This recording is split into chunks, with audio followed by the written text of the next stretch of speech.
This master cylinder right here that we have in this 1969 Barracuda is, in my opinion, better than power brake systems. Now let me tell you why. So right here we have a 1969 Barracuda, and as you can tell from the year of this car, it would have had one of these master cylinders on it. This is just your standard, 2 reservoir master cylinder? But ours happened to be broken right there. So we could not use this chunk of iron. And we could have just bought the OEM replacement, you know, and it would have been a direct fit. But instead we opted to buy this master cylinder right here. Now I forget the dates on which this master cylinder was released in vehicles. Mid to late 70s into the early 80s, you know, maybe even further, I'm not sure. But as you can tell, this master cylinder here is a 2-bolt master cylinder, or it just has 2 holes on it, you know, one right there and one right there. And a unit like this would not regularly bolt on to a 69 Barracuda or pretty much anything from this year, A, B, and E body, you know. But it will work if you put a snazzy little spacer on it, like the one we have on here now. Little spacer is awful simple. It has a little flush nut on the back side that lets us put a lock nut on it. And the backside of this adapter is super flush with this firewall. There's no bump or anything. It's super straight on there, super flush. But now the adapter has 4 holes on it.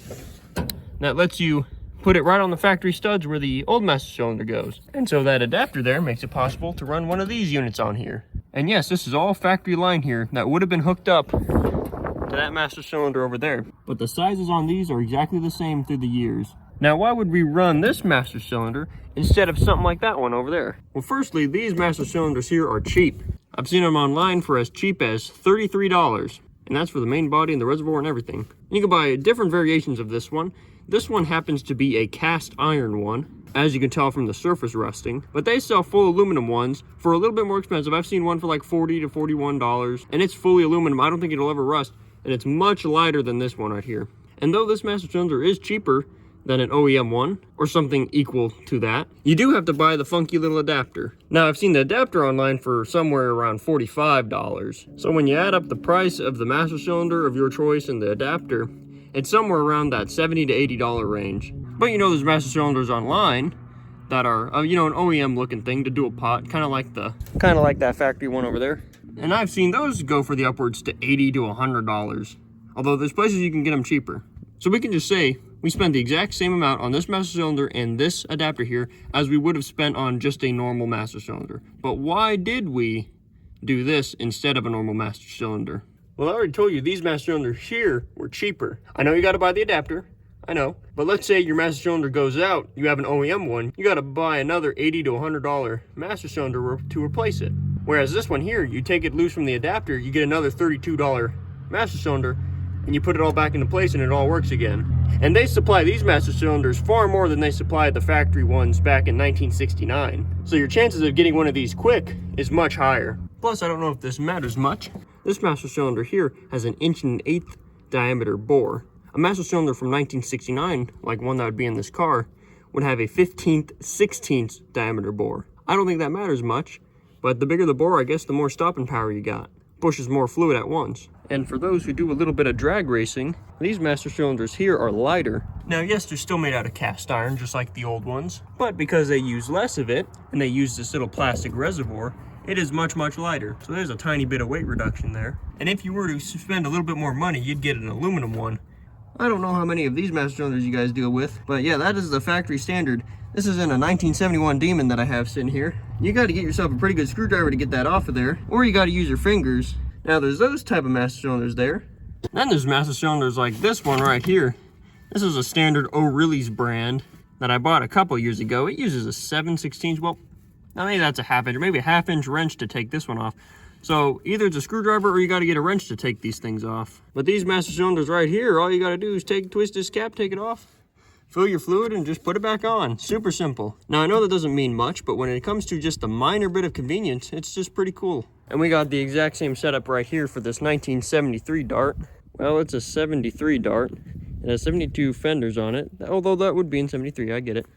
But it has the little cones on it, you know. It has a 71 grill, but I think it has like a 70 bumper off of like a Scamp or something. That's what the guy said. Big old rubber bumpers there. I mean, we were just so impressed at the stopping power in this 1973 Dart that we decided to use a very similar setup in that Barracuda. Now, I don't really know how to describe the feel of this pedal here.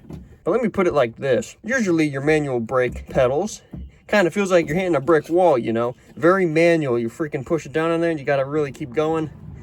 And it's like hitting a rock. Then you got your power brake systems where you put only a little bit of pressure on there. The whole thing goes down. It's like you're pushing on an airbag. Yes, it's super easy to brake, yes. It just feels really, really weird. But this pedal here, on one of these master cylinders, it's manual brake, no power assist. And it literally feels like you're pushing liquid inside of the master cylinder. You're not hitting a brick wall. You're not pushing through air. It's almost like assisted manual brakes, if that's even a thing. But it just feels really, really good and squishy, but not too squishy, you know. But the feel on these pedals, man, are really, really nice. Being a bigger inch bore, you know, in theory, it pushes much more fluid much quicker. I mean, these master cylinders were used to stop big old trucks or big old cars in the 70s to 80s, or the 80s to 90s, I'm not really sure. But yeah, we've just been really impressed with the feel on these master cylinders. One thing you got to put in consideration, though, when you're hooking up that master cylinder there with the adapter, you cannot use a power brake rod. You have to use a manual brake rod. Now, you can buy adjustable rods, but that is way too expensive. I think the power brake rods are either longer or shorter. I don't know. It's weird like that. It's probably shorter. I'm not sure. But manual brake rods work perfect. Power brake rods do not. You cannot use them. And back to when I said that these master cylinders here I think are better than power, I'm saying like price, availability, space in your engine bay. You know, I'm more of a manual brake car person because personally I don't like vacuum leaks. Plus, if you had a really rowdy cam, you'd have to run one of those freaking vacuum canisters on there anyway. I just don't like that whole racket. That's a lot of money. Whereas a system like this has all the stopping power you'd ever want. This works for all drum, front disc brakes, or all disc brakes. It just works for everything. But yeah, that's why I personally think these master cylinders here are better than a power brake system.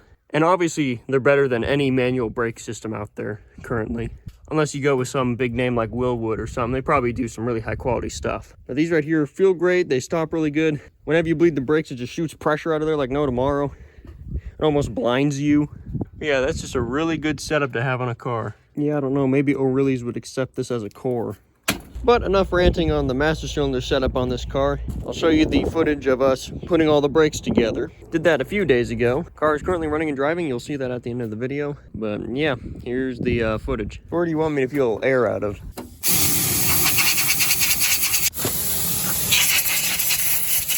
Oh yeah. Oh yeah. Yeah. Yeah, plenty. I'm putting on the line that goes to the rear. Yes. Our rear line just laying on the ground over there. Goes through that torsion bar area. It goes through one of those little holes. This line feels like it was taken off with a pair of vice grips. So you know it's easy. Oh yeah. We forgot to buy rear brake cylinders the other day. So we're gonna cap off the back brakes and for now just use front brakes, which we have all the junk to do that. Except for hoses, which Dad is getting right now from a parts store. We got the wrong hoses. But right here's a new caliper for a 73 or 74 Plymouth Duster. This whole brake assembly came off of, by the way, was a 73 Duster. So using the same hardware as the Duster, same hoses. They connect to the same spot, so that's all retro-fittable. Yeah, I'm gonna compress it a little bit, make it easier to get on, because they all kind of come not 100% compressed. So I'll do that real quick. There we go, got her compressed a little bit more. Kit came with 2 new pads too, that was nice of them. So I got the first brake pad here in its spot, and the second brake pad is gonna go in the caliper, put it in there like so. Should just go in. Yeah, there we go. Like so. Put these little things on there, hold the whole assembly in place, top and bottom. Really don't know what these little clips are right here. I know they go in here. Maybe like so, I'm not sure. Never really used these before.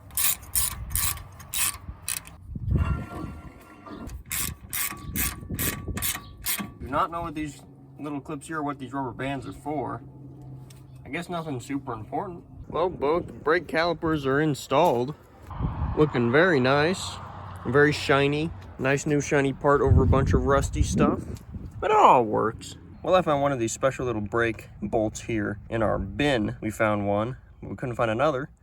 So I just took it off of this 1976 Dodge Dart 4-door. Yeah, you can blow through it, so it's doing its job correctly. The calipers came with 2 little copper washers, one to go on the front and one to go on the back side of this hose. Sandwich it all together, make a tight seal. Yep, passenger side hose is installed, and so is the driver's. Front brakes are all ready to go. Well, we finally got all the junk to do the rear brakes. Got all the stuff for this side, got the same junk for that side. Get the brakes all done today. New rear wheel cylinders come with the new bolts in there. That's nice of them.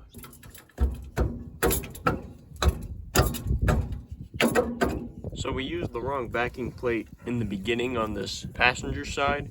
So we had to find the correct matching pair. So now they both match. They're probably off the same car. All right, now it's time to start assembling the brakes on the side. Got to start with that wheel cylinder, and then I'll hook this makeshift line that we have here. Hook that thing up. Be good to go.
Well, there we go. That's the passenger side brakes. Everything is installed the way it should be. Well, okay, driver's side is on. Had to use this weird different spring on this side. Kit came with these really tiny ones. There ain't no little hole over here. There's a hole all the way over here, so had to utilize this thing. But yeah, there it all is. Kit went in just fine. Little spring loaded thing. Now I'll put this really rusty drum on there and call it good. And to make a little modification to our drums here, because the other drums we had wouldn't bottom out on that hub. They would just kind of bottom out on the backing plate. So we got these drums here. And I'm assuming those are small bolt pattern drums, but you drilled them out for big. Yeah. Okay. All right. Oh, I heard something there. All right. Yep, that's good stuff. All right. Brakes are bled. Good fluid out of everywhere. You heard a lot of mechanical junk going on? Yeah, I can hear it. Oh yeah, okay, so rear brakes are done. That's about it. And you put your fuel pump back on. We had to rob that for the 74 Roadrunner. And you put back on an ECU, which we also stole for the 74 Roadrunner. So it's all back together. This thing ought to run and drive now. We just gotta put some tires back on. Tires back on it. Drive shaft's all hooked up. Brakes work. You got your shifter hooked up. Yep.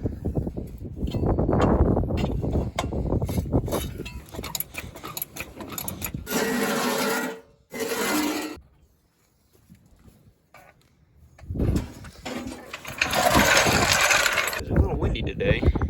Wind just came out. Gotta get that gas.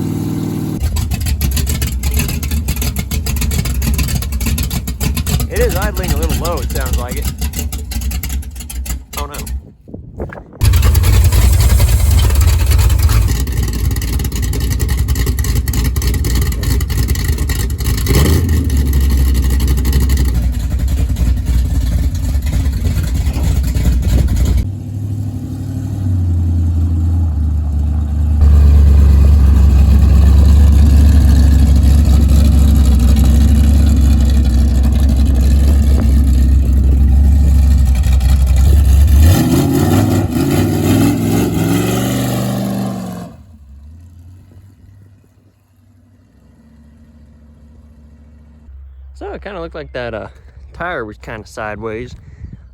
Looked like it on the front. So wheel adjustment. You know, get that out of the road.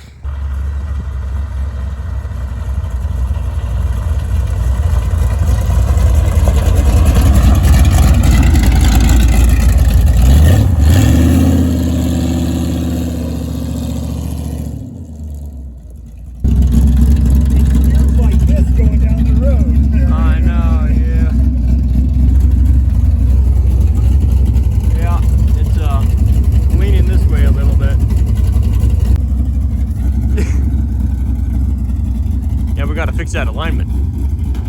Well, that car cover's about to fly out of there.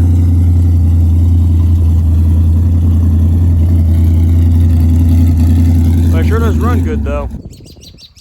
You know, all the robins are coming out. Well, that concludes the video. If you like this video about this Barracuda and my power rant on why you should buy that master cylinder, and if you want to see more Mopar related content, feel free to like and subscribe.